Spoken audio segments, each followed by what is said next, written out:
with betrayal. When people, a close friend, somebody who maybe was even your best friend, when they betray you, how do you deal with it? Because betrayal is one of the most painful things that we all go through. I guarantee you, if you've not already gone through it, well, you might just brace yourself, because you might have to deal with betrayal at one point or the other. My name is Mwai, and thank you so much for tuning in to this very brief video broadcast and allowing me into your space to just speak to you. See, Jesus Christ was betrayed. Actually, he was betrayed not by the Pharisees, not by those people who opposed him because he had many enemies. He was actually opposed by one of his own, those who are in his inner circle, one of the 12 disciples. And oftentimes we are betrayed not by strangers or by people that we care little about. We are actually betrayed by people who are in our circle, people who are in our backyard, people who we are close to, people we have confided in, people maybe we have even invested a relationship into. And oftentimes betrayal is one of the most painful things that you and I will have to deal with. Jesus Christ dealt with it also. Was he hurt? Was he wounded? Was he heartbroken when Judas betrayed him? Absolutely. Absolutely. Remember, he was 100% human. Definitely, he must have been really wounded, even though he knew that Judas would betray him. Yet, Jesus never withheld his love from Judas all those years that they were together.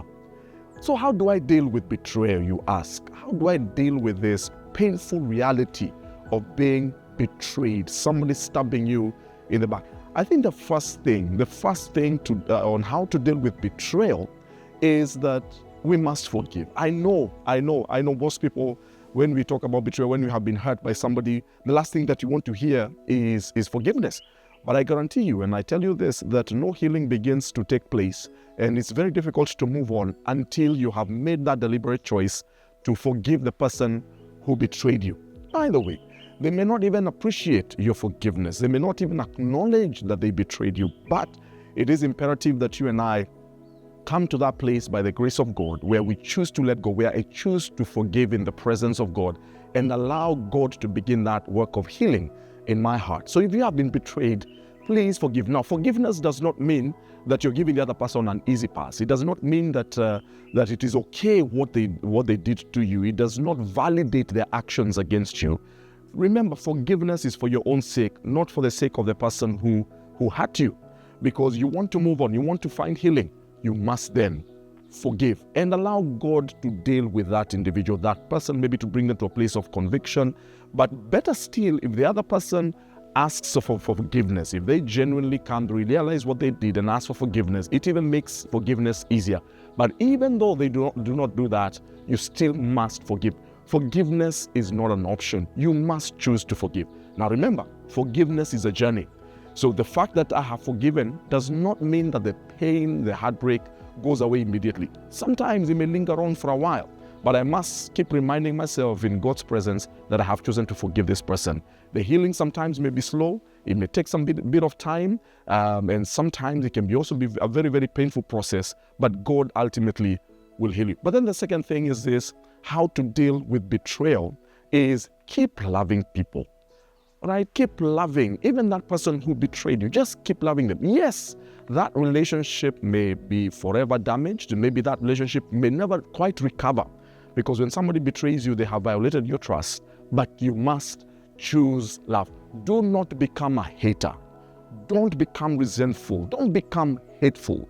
You may not be able to enjoy a very vibrant relationship with that person who betrayed you, but at least just on your own part, just love them. If they ever come to you for help, please help them. If they want to talk, please allow them into your space and allow them to talk. Yes, you may not trust them fully, but please just love them.